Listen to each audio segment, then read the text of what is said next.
Hello everyone, I welcome you all to my YouTube channel. My name is Udit Chhabra. आज से मैं discuss करने जा रहा हूँ, एक नई सीरीज़ स्टार्ट कर रहा हूँ मैं, एमसीक्यू सीरीज़, जो कि आपके आने वाले अपकमिंग एग्ज़ाम्स जैसे कि पंजाब पुलिस के एग्ज़ाम्स हम सब जानते हैं दोबारा से कंडक्ट किए जाएंगे। फॉर एग्ज़ाम्पल सब इंस्पेक्टर हो गया, हेड कांस्टेबल हो गया। इसके अलावा काफ़ी एग्ज़ाम्स PSSB ने भी निकाल रखे हैं, जैसे आपको पता है कि साइज इंस्पेक्टर हो गया, वीडियो वगैरह हो गया, और भी वेरियस एग्ज़ाम्स। और इसके अलावा PPSC जो आने वाले टाइम में एग्ज़ाम्स कंडक्ट करने वाली है, जैसे आपको पता है कोऑपरेटिव इंस्पेक्टर का एग्ज़ाम भी लोग कंडक्ट करने वाले हैं। इसके अलावा सीनियर असिस्टेंट का एग्ज़ाम भी जो है वो आने वाले टाइम में कंडक्ट किया जाएगा, and also other various examinations. तो जितने भी एग्ज़ाम्स होंगे जिसमें GS आएगी, जनरल स्टडीज़ आएगी, उसी के लिए ये सीरीज़ मैं स्टार्ट करने जा रहा हूँ। तो without wasting any further time let's move to our first question. अच्छा, एक चीज़ और, जैसा कि मैं आपको बता रहा हूँ कि जो लैंग्वेज इस वीडियो में मैं रखने वाला हूँ वो हिंदी होगा, ठीक, हिंदी इंग्लिश, यानी कि एक बाईलिंगुअल वीडियो होगी ये। अगर आप डिमांड करोगे तो लैंग्वेज को मैं पंजाबी में भी साथ के साथ किसी कई कई जगह पे मैं ट्रांसलेट कर दूंगा, ठीक है। Okay, so let's start from the first question. तो फर्स्ट क्वेश्चन यहाँ पे क्या है, who is the leader of the revolt leader of the Kanpur in the revolt of 1857। तो देखो, हम सब जानते हैं 1857 में, 1857 में रिवोल्ट हुआ था। और इस रिवोल्ट में वो सारे लोग जो ब्रिटिश ईस्ट इंडिया कंपनी से किसी ना किसी तरीके से परेशान थे, चाहे वो पीजेंट्स थे, चाहे वो किसान थे, चाहे वो लीडर राजे महाराजे थे, चाहे वो सोल्जर्स थे, चाहे वो पंडित थे, मौलवी थे, जो लोग अंग्रेज़ों की नीतियों से परेशान थे, उन सब ने इस रिवोल्ट में बढ़ चढ़ के पार्टिसिपेट किया था। अब यहाँ पे क्वेश्चन ये है कि कानपुर से इस रिवोल्ट को लीड किसने किया था। तो कानपुर से रिवोल्ट को लीड करने वाले कौन थे? It was Nana Saheb. नाना साहेब हम सब जानते हैं, जो मराठा एम्पायर में जो पेशवा थे, बाजीराव सेकंड, उनके ये अडॉप्टेड सन थे, ठीक है। और अंग्रेज़ों ने हम सब जानते हैं पॉलिसी चलाई थी कौन सी? डॉक्ट्रिन ऑफ लैप्स की पॉलिसी चलाई थी। कौन सी पॉलिसी चलाई थी? Doctrine of lapse. उसके तहत कि अगर कोई अडॉप्टेड सन होगा तो उसको पेंशन देने से ये लोग क्या कर देते थे? मना कर देते थे। क्या कर देते थे? पेंशन देने से मना कर देते थे, ठीक है। तो कानपुर से जिसने इस रिवोल्ट को लीड किया था वो कौन थे? नाना साहेब। और नाना साहेब को इस रिवोल्ट में लीड करने में हेल्प किसने करी थी? तांत्या तोप ने करी थी। किसने करी थी? तांत्या तोप। Is it clear? ओके, अच्छा, एक इमेज मैं आपको यहाँ पे दिखा रहा हूँ जो आपको याद रखनी है एग्जाम के लिए। यहाँ पे क्या है कि place of the revolt, place of the revolt, leader of the revolt, यानी कि अलग अलग जगह पे लीडर कौन था और उस जगह पे उस रिवोल्ट को सप्रेस किसने किया था। फॉर एग्जांपल झांसी, झांसी से रिवोल्ट करने वाली कौन थी? रानी लक्ष्मीबाई। और यहाँ पे सप्रेस किसने किया था इस रिवोल्ट को? ह्यू ग्रोज ने सप्रेस किया। तो जितने आपके यहाँ पे मैंने दिए हुए हैं इमेज के थ्रू, आपको ये सारे के सारे एज इट इज़ आपको याद रखने हैं, क्रैम करने हैं, ठीक है। आप इसका स्क्रीनशॉट ले सकते हो और इसको याद कर सकते हो, ठीक है। और ये एक और इमेज है, इससे भी आपको, मान लो अगर उस इमेज में कोई मिस हो गया यहाँ पे, है ना, मान लो यहाँ पे कोई मिस हो गया तो वो मैंने इस इमेज में दे दिया है। जैसे फॉर एग्जांपल इसमें देखो आप, तो बिहार का जिक्र नहीं है, सॉरी, इसमें जैसे देखो आप बरेली का कोई जिक्र नहीं है यहाँ पे, ठीक है। तो बरेली को यहाँ पे मेंशन कर दिया। तो आप इन दोनों इमेजेस के स्क्रीनशॉट लेके पढ़ सकते हो इन्हें, ठीक है। अब सेकंड क्वेश्चन क्या है हमारा यहाँ पे, the Ilbert bill dispute took place during whose reign. देखो, इल्बर्ट बिल सबसे पहले समझते हैं ये है था क्या। इल्बर्ट बिल बेसिकली जो ये अलाउ करता था, जो हमारे सीनियर इंडियन जजेस थे, वो जो ब्रिटिश सब्जेक्ट से रिलेटेड कोई भी अगर कोई केस आता था तो उस केस की सुनवाई वो इंडियन सीनियर जज कर सकता था। ये अधिकार मिल गया था इंडियन सीनियर जजेस को, जिसका बहुत ज़्यादा विरोध किया गया था। तो हमसे यही पूछ रहे हैं कि किसके टाइम पे ये जो बिल डिस्प्यूट आया था। तो इसका सही आंसर है, एनी गेस? इसका सही आंसर है option 3, that is Lord Ripon. तो एक बार हम सारी ऑप्शंस को देखते हैं। देखो, सबसे पहली ऑप्शन क्या है? लॉर्ड लिटन। अगर लॉर्ड लिटन की हम बात करें तो इनका टाइम पीरियड था 1876 से लेके 1880 तक, 1880 तक। और इनके टाइम पे ही 1877 में क्या हुआ था? इनके टाइम पे ही 1877 में हुआ था दिल्ली दरबार। अच्छा, एक चीज़ और, अगर आप पढ़ने बैठे हैं, है ना, MCQs की वीडियो देख रहे हो, तो इट इज़ वेरी इंपॉर्टेंट कि आप अपने साथ एक कॉपी और एक पेन लेके बैठो, क्योंकि जितनी भी मैं एक्स्ट्रा नॉलेज दे रहा हूँ वो आपको साथ के साथ नोट करनी है। अब ये सीरीज़ कंटिन्यू रहेगी एग्ज़ाम्स होने तक, या उसके बाद भी इस सीरीज़ को मैं कंटिन्यू ही रखने वाला हूँ। तो आपको मेक श्योर करना है, मैं जितने भी पॉइंट्स बता रहा हूँ आपको सारे के सारे साथ के साथ नोट करते रहना है, एंड ट्राई टू रिमेंबर, उनको डेली रिवाइज करो ताकि वो आपके दिमाग में लॉन्ग टाइम तक रहें। ठीक है, तो जैसे मैं बोल रहा था लॉर्ड लिटन का टाइम पीरियड ये था 76 to 80। फिर लॉर्ड मायो का अगर हम टाइम पीरियड देखें, just wait a minute, Lord Mayo का अगर टाइम पीरियड देखें तो वो क्या बनता है 1869 से लेके 1872 तक। और इनके टाइम पे ही क्या हुई थी, भारत की फर्स्ट सेंसिस हुई थी।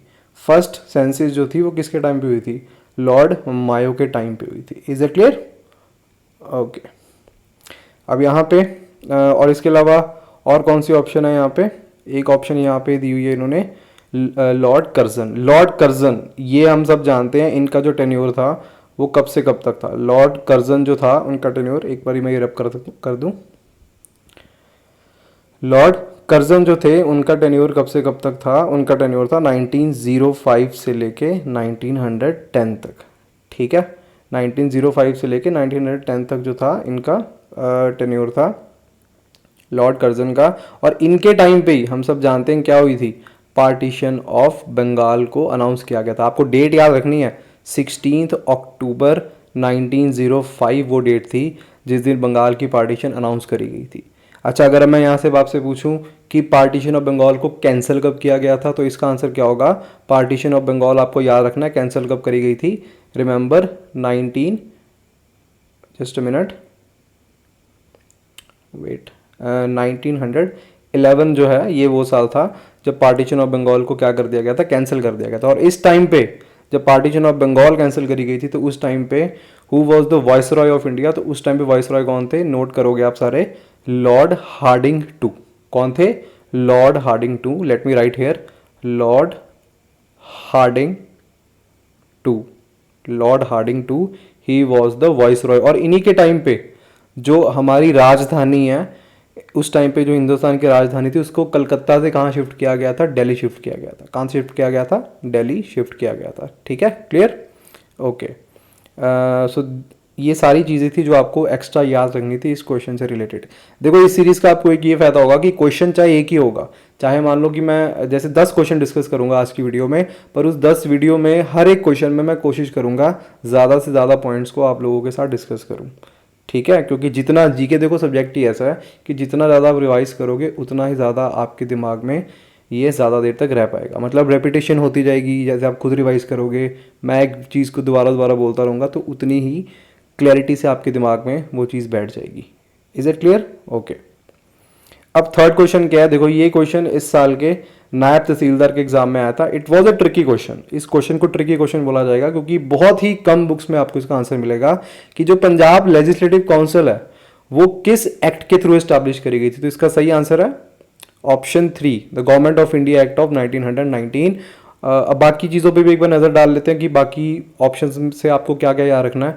तो देखो सबसे पहले क्या लिखा हुआ है यहाँ पे, the government of India act 1935। इस पर्टिकुलर एक्ट के थ्रू जो थी प्रोविंशियल दयारकी को खत्म कर दिया गया था। बहुत इंपॉर्टेंट पॉइंट है, आपको याद रखना है, नोट कर लो अपनी कॉपी पे। प्रोविंशियल दयारकी को खत्म कर दिया गया था और दयारकी कहाँ लगा दी गई थी, सेंटर में लगा दी गई थी। कहाँ लगा दी गई थी दयारकी, लेट मी राइट हियर, दयारकी जो है कहाँ लगा दी गई थी, सेंटर में लगा दी गई थी। Is it clear? प्रोविंशियल से हटा दी गई थी दयारकी और सेंटर में लगा दी गई थी। अच्छा, यहाँ से अगर आपसे पूछते हैं कि प्रोविंशियल दयारकी किस एक्ट में लगाई गई थी, तो आप याद रखोगे 1919 में जो एक्ट आया था गवर्नमेंट ऑफ इंडिया एक्ट, उसमें लगाई गई थी प्रोविंशियल दयारकी, जिसको और क्या बोला जाता है, मॉन्टेग्यू चैम्सफोर्ड रिफॉर्म्स बोलते हैं। क्या बोलते हैं? Montagu Chelmsford reforms. अब जो मॉन्टेग्यू है यहाँ पे वो कौन है, he was the secretary of the state. और जो चैम्सफोर्ड है, लॉर्ड चैम्सफोर्ड, वो उस टाइम के क्या थे, वाइसरॉय थे। Very very very important point जो आप लोगों को याद रखना है। Is it clear? Okay, just wait. हाँ, इसके बाद गवर्नमेंट ऑफ इंडिया एक्ट 1909, इसको और क्या बोला जाता है, इसको आपको याद रखना है, इसको बोला जाता है गवर्नमेंट ऑफ इंडिया एक्ट 1909 को बोला जाता है इसको बोलते हैं मॉर्ले मिंटो रिफॉर्म्स। क्या बोलते हैं? Morley Minto reforms. अब जैसे अभी पीछे किया था ना हमने मॉन्टेग्यू चैम्सफोर्ड रिफॉर्म, वैसे ये क्या है? Morley Minto reforms. मॉर्ले कौन है यहाँ पे? Secretary of the state for India. और मिंटो कौन है? लॉर्ड मिंटो टू, उस टाइम के जो हैं वॉइस रॉय थे। Is it clear? क्लियर और नॉट? अच्छा, यहाँ पे एक छोटी सी मैं गलती कर गया पीछे, फैक्चुअल गलती जो आपको करेक्ट करनी है। लॉर्ड कर्जन का टाइम पीरियड मैं आई गेस बोल गया हूँ 1905 से 1910, करेक्ट कर लेना उसे। वो 1905 तक, यानी कि आप कह सकते हो 1900 से लेकर 1905 उनका टाइम पीरियड था। 1905 से लेकर 1910 तक कौन थे वाइसरॉय इंडिया के? लॉर्ड मिंटो सेकंड थे। इस चीज़ को आप करेक्ट करोगे अभी अपनी कॉपीज पे, ठीक है? ओके। इसके अलावा एक और क्या पॉइंट लिखा हुआ है यहाँ पे? The Indian council act of 1892। इसमें आपने याद रखना है कि इसमें जो था, जो लेजिस्लेटिव काउंसिल के मेंबर थे, उनको बजट को डिस्कस करने का राइट दे दिया गया था। बजट को डिस्कस करने का राइट दे दिया गया था। और एक और चीज़, गवर्नमेंट ऑफ इंडिया एक्ट 1935 के थ्रू एक और चीज़ आई थी कि यहाँ पे एक फेडरल कोड बनाने की बात करी गई थी। ये क्वेश्चन भी जो आपको पॉइंट अब बोल रहा हूँ कि फेडरल कोड बनाने की बात करी गई थी, ये पॉइंट भी जो है नायब तहसीलदार के एग्जाम में पूछा गया था कि किस एक्ट के थ्रू फेडरल कोड बनाने की बात करी गई थी। तो इसका आंसर क्या है? The government of India act 1935। Clear? Okay, let's move to our next question. The Poona pact was an agreement between, options आपके सामने हैं, एनी गेसेस? ओके, तो इसका सही आंसर है अंबेडकर गांधी। हम सब जानते हैं जब ब्रिटिशर्स ने डिप्रेस्ड क्लासेस के लिए जब उन्होंने कम्युनल रिप्रेजेंटेशन का ऑफर किया था, तो इसके खिलाफ गांधी जी ने प्रोटेस्ट किया था। और गांधी जी को किस जेल में भेजा गया था? गांधी जी को भेजा गया था, you have to remember this jail name, Yerwada jail. वहाँ पे गांधी जी ने जाके क्या किया था? वहाँ पे इन्होंने जाके भूख हड़ताल करी थी, फास्ट किया था। और इस पर्टिकुलर फास्ट के बाद जो है अंग्रेज़ों को ये सताने लगा कि भाई ऐसा ना हो कि ये पर्सन यहीं पे जेल में मर जाए, है ना। तो इन्होंने क्या किया? इन्होंने अंबेडकर जी की हेल्प ली। और अंबेडकर और गांधी के बीच में क्या, अंबेडकर जी और गांधी जी के बीच में कौन सा पैक्ट साइन हुआ था? उसको बोलते हैं पूना पैक्ट बोलते हैं। क्या बोलते हैं? पूना पैक्ट। यहाँ पे एक चीज़ ध्यान देने वाली ये है कि इस पर्टिकुलर पैक्ट पे गांधी जी की तरफ से साइन किसने किया था? मदन मोहन मालवीय। कौन बोल रहा हूँ मैं? मदन मोहन मालवीय, जिन्होंने हम सब जानते हैं BHU यानी कि बनारस हिंदू यूनिवर्सिटी की भी स्थापना करी थी। और इसके अलावा जो अमृतसर में जो दुर्गाना मंदिर है, उसकी भी स्थापना इन्होंने करी थी। अच्छा, मेरे को कमेंट सेक्शन में सारे बताएंगे कि अमृतसर में जो दुर्गाना मंदिर है उसकी जो फाउंडेशन स्टोन है, किस साल में उस फाउंडेशन स्टोन रखा गया था? मदन मोहन मालवीय के द्वारा। Is that clear? Okay, let's move to our next question. Who founded the Adi Brahmo समाज? आदि ब्रह्मो समाज किसने बनाया था? तो you have to remember this. इसका सही आंसर है, एनी गेसेस? देवेंद्रनाथ टैगोर। ठीक है, अब देखो यहाँ पे हम कॉन्सेप्ट को भी डिस्कस कर लेते हैं। देखो बेसिकली क्या था, राजा राम मोहन रॉय, जैसे यहाँ पे लिखा हुआ है, राजा राम मोहन रॉय जो थे, इन्होंने 1829 में क्या बनाया था? ब्रह्मो समाज बनाया था। क्या बनाया था? ब्रह्मो समाज। उसके बाद क्या होता है, 1833 में डेथ हो जाती है। किसकी डेथ हो जाती है 1833 में? 1833 में डेथ हो जाती है राजा राम मोहन रॉय की। इनकी डेथ के बाद, राजा राम मोहन रॉय की डेथ के बाद क्या होता है? देवेंद्रनाथ टैगोर बनते हैं। क्या? देवेंद्रनाथ टैगोर बनते हैं ब्रह्मो समाज के नेक्स्ट लीडर। और इनको, यानी कि इनको आप कह सकते हो कि मुखिया बनते हैं। और इनको ज्वाइन कौन करता है बाद में? इनको ज्वाइन किया जाता है किसके द्वारा? केशव चंद्र सेन के द्वारा। किसके द्वारा? केशव चंद्र सेन के द्वारा कई साल बाद ज्वाइन किया जाता है। उसके बाद क्या होता है, कुछ विचारिक मतभेद होते हैं केशव चंद्र सेन और देवेंद्रनाथ टैगोर के बीच में, जिसके बाद ब्रह्मो समाज का क्या हो जाता है, वो दो पार्ट में बढ़ जाता है। एक क्या बन जाता है? एक बन जाता है आदि ब्रह्मो समाज, जिसको कौन लीड करते हैं? उसको लीड करते हैं देवेंद्रनाथ टैगोर। और एक बनाया जाता है केशव चंद्र सेन के द्वारा। लेट मी राइट हेयर, इसको क्या बनाया जाता है? वो क्या बनाते हैं? ब्रह्मो समाज ऑफ इंडिया। ठीक है, क्या बनाते हैं?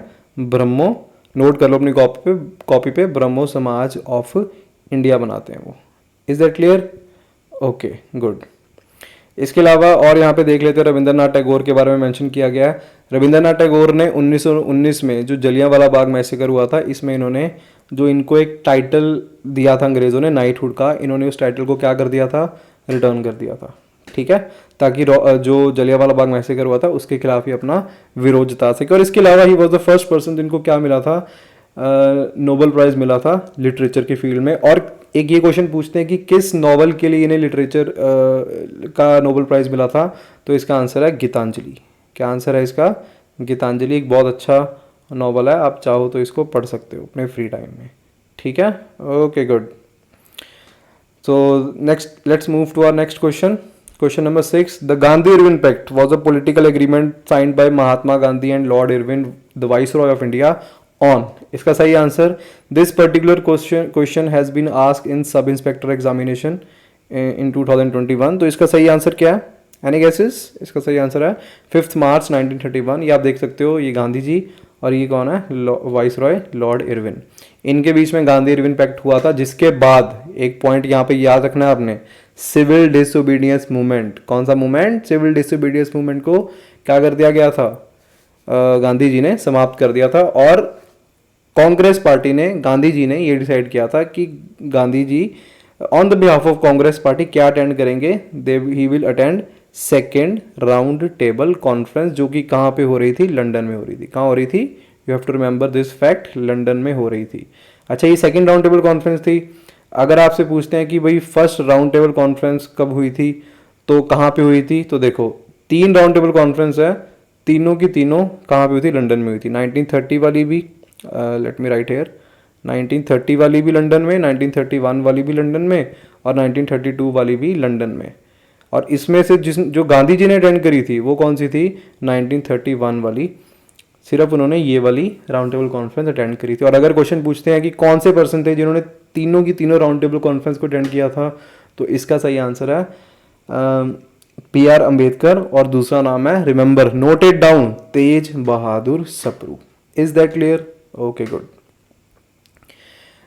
तो ये हो गया 6th क्वेश्चन। इसके बाद let's move to our next question, question number 7। Who among the following were associated with the introduction of Ryotwari settlement India during the British rule? Okay, चलो ये क्वेश्चन मैं आपको होमवर्क के लिए देता हूँ, और आप इसका सही आंसर मुझे कमेंट सेक्शन में दोगे। Is that clear? इसका सही आंसर आप मुझे कमेंट सेक्शन में दोगे। I will wait for you answers. इसको मैं अगर आपको नहीं पता लगेगा तो इस क्वेश्चन को हम नेक्स्ट वीडियो में डिस्कस करेंगे। A very important concept of Ryotwari settlement, जो आपको पता होना चाहिए एग्जामिनेशन पॉइंट ऑफ व्यू से। ठीक है, okay, let's move to our next question. Guru Nanak Dev ji was guru during which emperor? किस एम्परर के टाइम पे गुरु नानक देव जी सिख गुरु जो गुरु थे? तो इसका सही आंसर है बाबर। बाबर के टाइम पे जो थे गुरु नानक देव जी जो थे गुरु थे बाबर के टाइम पे। हम सब जानते हैं बाबर मुगल बादशाह कब तक थे? 1526 से लेके 1530 तक। और गुरु नानक देव जी की अगर हम बात करें तो इन्होंने क्या शुरू करी थी? लंगर प्रथा शुरू करी थी। और लंगर प्रथा को प्रॉपर तरीके से इंस्टीट्यूशनलाइज किसने किया था? जो दूसरे सिख गुरु थे। और दूसरे सिख गुरु कौन थे? गुरु अंगद देव जी। कौन थे? Guru Angad Dev ji. Is that clear? हाँ जी। अब तीसरे सिख गुरु कौन थे? तीसरे सिख गुरु हम सब जानते हैं, गुरु अमरदास जी थे। और चौथे सिख गुरु गुरु रामदास जी, ठीक है, जिन्होंने रामदास नगरी बसाई। उसके बाद पांचवें सिख गुरु, उनसे रिलेटेड अगर हम देखें तो कौन सा पॉइंट आपको याद रखना है? तो पांचवें सिख गुरु एक पहले सिख गुरु थे जिनको शहीद किया गया था। और ये शहीद करने में किसका हाथ था? जो मुगल बादशाह थे उस टाइम पे, जहांगीर। कौन? जहांगीर। Is that clear? फिर 6वें सिख गुरु गुरु हरगोबिंद जी, 7वें सिख गुरु गुरु हर राय जी, और 8वें गुरु जिन्हें बाल गुरु बोला जाता है, गुरु हरकृष्ण जी। 9वें सिख गुरु गुरु तेग बहादुर जी, जिनको हिंद दी चादर बोलते हैं। ये क्वेश्चन कई बार एग्जाम में रिपीट हुआ है कि गुरु तेग बहादुर जी को क्या बोलते हैं? हिंद दी चादर। ठीक है। और जो अनंतपुर साहब शहर है वो भी किसने बसाया था?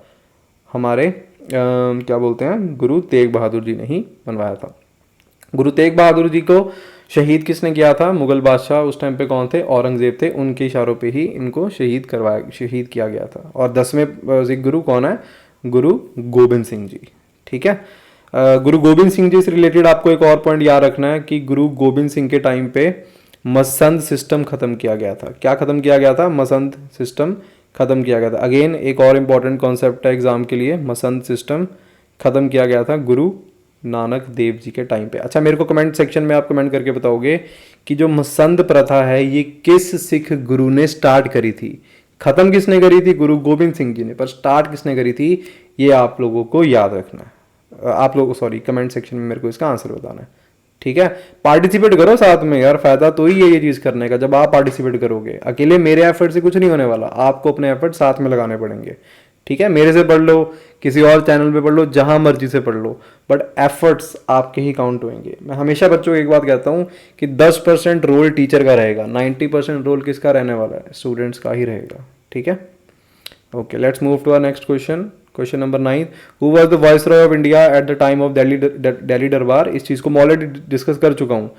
दिल्ली दरबार जो था, अगर ऑप्शंस के अकॉर्डिंग हम देखें तो यहाँ पे ऑप्शंस 1877 वाली को हम सिलेक्ट करेंगे। और इस टाइम पे who was the viceroy of India, तो वाइसरॉय कौन थे इस टाइम पे? वाइसरॉय थे लॉर्ड लिटन। कौन थे? लॉर्ड लिटन थे, 1876 से लेके 1880 तक। अच्छा, यहाँ पे एक और चीज़ मैं आपको बताता हूँ, एक और चीज़ आपको याद रखनी है, लॉर्ड रिपन और लिटन। देखो इसमें अगर आप देखो सीरियल ऑर्डर में पहले कौन सी अल्फ़ाबेट आएगा, है ना, JKL MNOPQR, तो पहले क्या आ रहा है? पहले L आ रहा ना।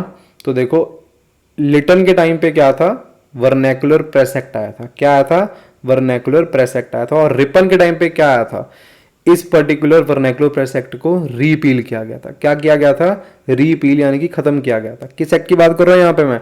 Vernacular press act. मैं लिख देता हूँ यहाँ पे, late me right it down, vernacular press act, ठीक है। और ये जो वर्नैकुलर प्रेस एक्ट था ना, इससे क्या था कि जो लोकल लैंग्वेज में जो न्यूज़पेपर में न्यूज़ पब्लिश करनी है, उस पर क्या लगा दी गई थी? रिस्ट्रिक्शन लगा दी गई थी। क्या लगा दी गई थी? Restrictions. Is it clear? Okay, तो let's move to our next question and it will be, अच्छा ये आप देख सकते हो, दिस वॉज दिल्ली दरबार, ठीक है। Let's move to the 10th question, और ये आज का आखिरी क्वेश्चन होगा। How many princely states of East Punjab were group together to form a single state called PEPSU. PEPSU यानी कि Patiala and East Punjab states union. तो इसका सही आंसर क्या है? इसका सही आंसर है answer 8।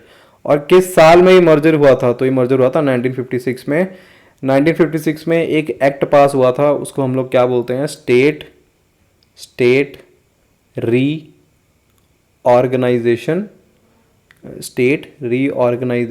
Act. State reorganisation act जो था पास हुआ था, ठीक है। Is that clear? और ये किस साल में पास हुआ था? जैसे मैंने आपको अभी बताया 1956 में ये एक्ट पास हुआ था। इसके बाद पेप्सू को मर्ज कर दिया गया था किस में? जो है हमारे पंजाब में मर्ज करके एक मतलब पंजाब को 1956 में नया एक रूप दिया गया था। और इसके बाद हम सब जानते हैं 1966 में शाह कमीशन, कौन सा कमीशन? शाह कमीशन की रिकमेंडेशन पे पंजाब से एक और रीजन को सेपरेट किया गया था और उसको एक अलग राज्य बनाया गया था। वो स्टेट कौन सी है? हरियाणा। कौन सी स्टेट है? हरियाणा। एग्जाम में कई बार पूछा गया कि हरियाणा जो है वो हिंदुस्तान की कौन से नंबर की स्टेट है? तो just remember, Haryana is the 17th state of India. कौन सी state? 17th state of India. और इसके अलावा एक और चीज आपको याद रखनी है यहाँ पे, हिमाचल प्रदेश, ये भी किसी टाइम पे पंजाब का ही पार्ट था। It was the 18th state of India. कौन सी स्टेट? 18th state. 1971 में क्या बना था? हिमाचल प्रदेश एक अलग राज्य बना था। Is it clear? और ये जो मैंने आपको पॉइंट बताया, ये पॉइंट 2021 में जेल सुपरिटेंडेंट का एग्जाम हुआ था, उसमें पूछा गया था। क्लियर? ओके, तो एक बारी देख लेते हैं कोई और पॉइंट रहता है इस बताने वाला इस क्वेश्चन में। तो आई थिंक काफ़ी पॉइंट्स मैंने आपको बता दिए यहाँ पे। तो ये था आज की वीडियो में। आई होप कि आपको मेरी वीडियो पसंद आई होगी। अगर पसंद आई है तो ज़रूर इसको अपने दोस्तों के साथ ज़्यादा से ज़्यादा शेयर करें।